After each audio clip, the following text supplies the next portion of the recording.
Whoo-wee, holy guacamole, man. So I got this 2013 Cadillac XTS here. Check this out, man. It's just like the day of bad brakes, I guess. But she brought it here, said it was vibrating when she was driving, and they've got a bunch of alignments and they can't figure it out. Well, for one, I don't know who did the brakes on this, but I'm pretty sure your brake pad isn't supposed to be falling out of your caliper, laying on your rotor. So we're gonna start there and see if we can't get that situated correctly. And I'm wondering if she's got some bad hubs or something. But first things first, let's get this brake pad out, see what kind of damage it's caused. Oh, dude, that's so grooved. Boy. Okay, yeah, we're gonna have to do a full rotor brake job on this bad boy. So I'm gonna get this off and we'll go from there. Ay. So first things first, get it up in the air. I chalk the tires because it's a front wheel drive. So chalk the tires, jack it up, get your tire off. If you're trying to do brakes, you should be able to at least do that part of it, I would suppose. And then, yeah. So let's take a gander in here and see what's holding this caliper on. So spaceshipy looking caliper, ain't it? I'm just gonna pull this entire thing as a unit and examine it. So I've never seen anything like this.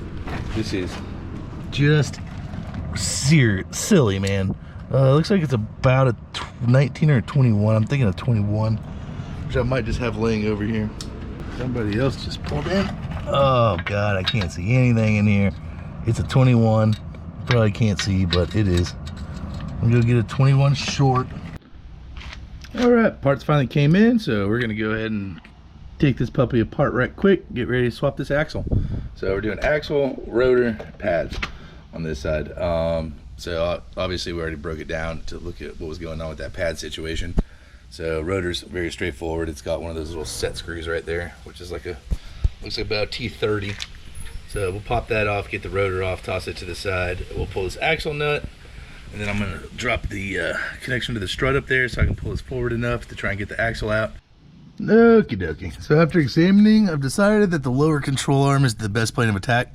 So we got a 21 millimeter over here with what looks to be, oh, let me shimmy over here, possibly like a 19 millimeter or 21 millimeter nut.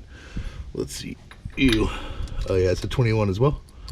So we'll pull this out, and then we'll pull out the tie rod over here, and then that should allow this to swing forward the knuckle and get the axle out.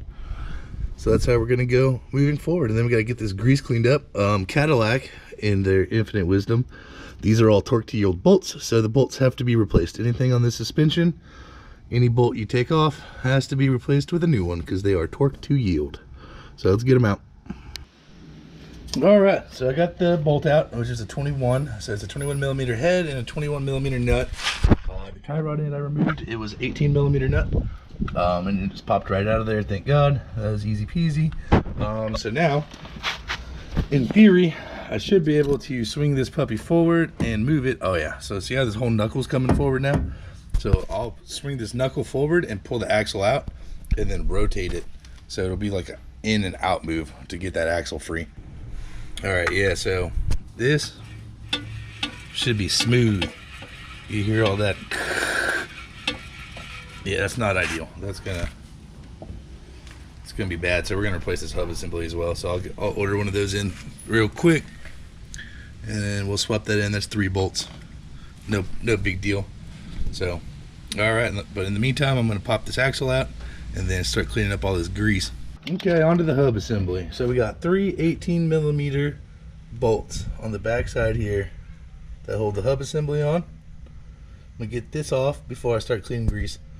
And I'm gonna clean up the inner edge too, so I'll show you how to do that when we get there. You don't have to take your tie rod end off over there, right? So yeah, this guy.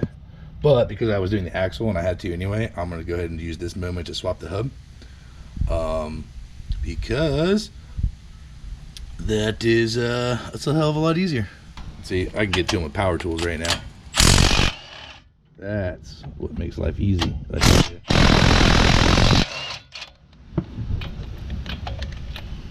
That one's gonna require an extension though. But these bolts, when they go back in, they're gonna require Loctite. Oh, I hope they're not torque to yield. These shouldn't be torque to yield, right? I guess I'll go find out. But all right, so you take these 3 bolts out, and then hub will just pop out. Your dust shield rides with it, so we're gonna carefully take that off so we don't drop it and bend it or anything, and then we'll make sure we put that back in when we put the new hub in. Okay, here we are. Hub is out. Don't forget, you gotta take out the wheel speed sensor before you actually bang out the hub assembly. So it's a 10mm bolt, so you take that out, pull your sensor out. All right, here we are next day. Hub's still out. We got my replacement torque yield bolts. They are GM part number 115700675 for the hub assembly. So I'm going to clean the surface up, and then we'll get to installing that and torquing that to spec. I'll put a link in the description to Precision Hub and the bolts. We're gonna clean the surface up. Got red Scotch-Brite and brake cleaner. That's how I like to do it. So I'm gonna wipe it down. It's real simple. You just get in here and get this surface, this mating surface, all cleaned up, and spray it down with some brake cleaner, and you're good to go. So I'm gonna work on that. It's gonna take 2 hands. I need to pull it away from the axle that I put in, and we'll get it cleaned up, and then we'll fit the new hub in. Okay, here we go. Got our surface cleaned up as best we can get it. New hub in hand. I'm gonna set this over here. Maybe you can see, maybe you can't. It's not all that complicated though. Just make sure you don't forget your dust shield. That's super important. So we're gonna get the dust shield positioned on the hub first, like so. Oop. Now I'm going to fish this axle up and go.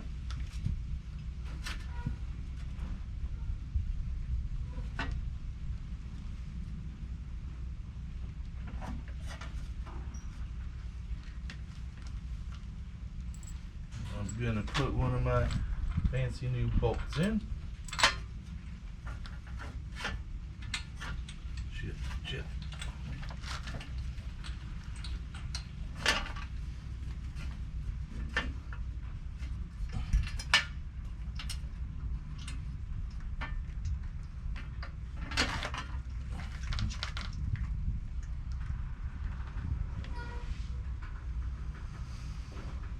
Okay. Now I'm gonna do something on these bolts. I meant to do this before I started them, but I didn't. They do not require Loctite since they're torque yield, but it still really weirds me out, so I'm gonna put Loctite on them anyway. So if anybody ever goes to take these off after me, they're gonna hate me, boy.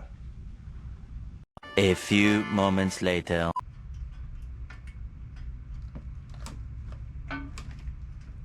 Okay. That started. Now what I want to do now is get the axle engaged and splined.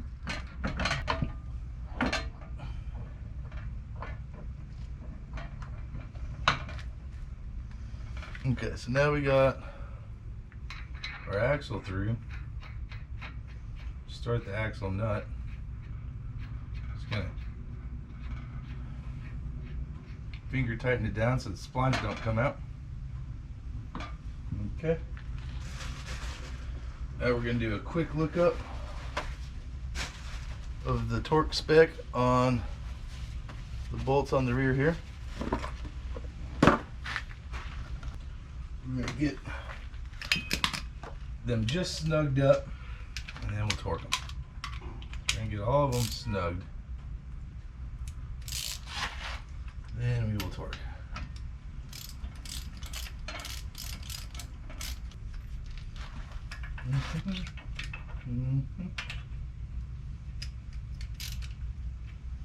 Okay.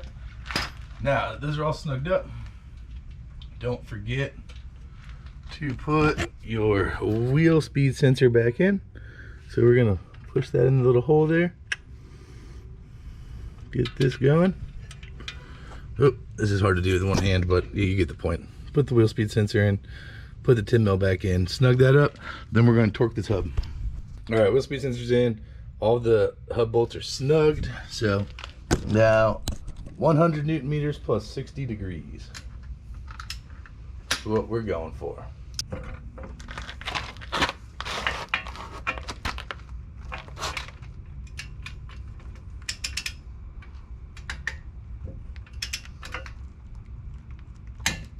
Here's 100. 60 degrees. Okay.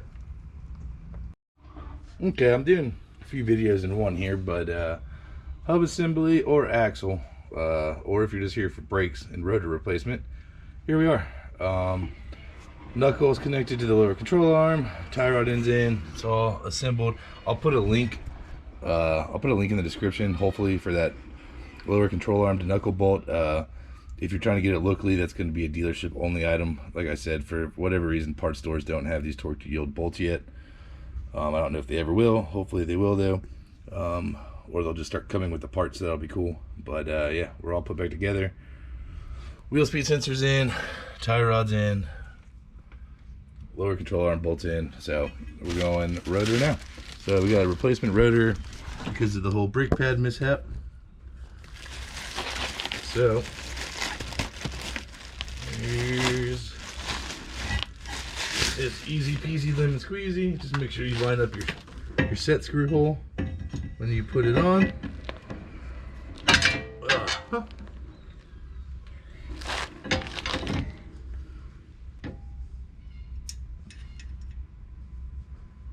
Get that snugged up. There we go.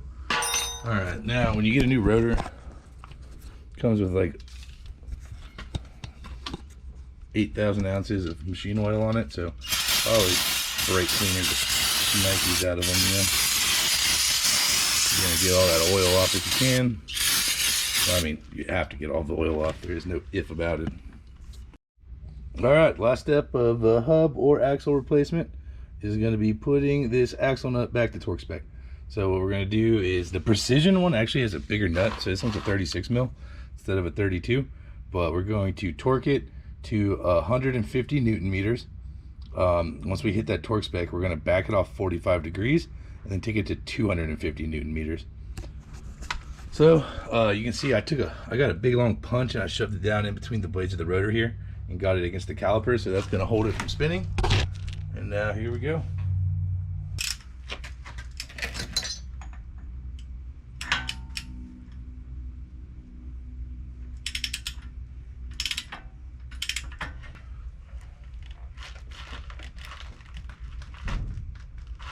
Oh, there we go. That's one. Wow, I gotta go double that. Okay, that's 150. Now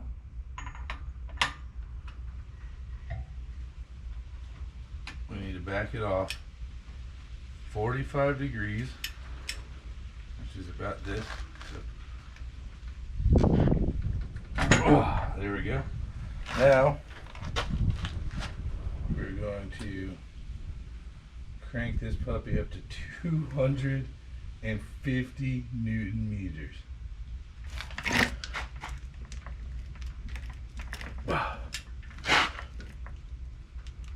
Oh, there it is, 250 Newton meters. Holy smokes, that's a lot. We're torqued. All right, now we just put the tire back on and pump the brakes up. I got to top off the transmission with transmission fluid, and then she's ready for a test drive.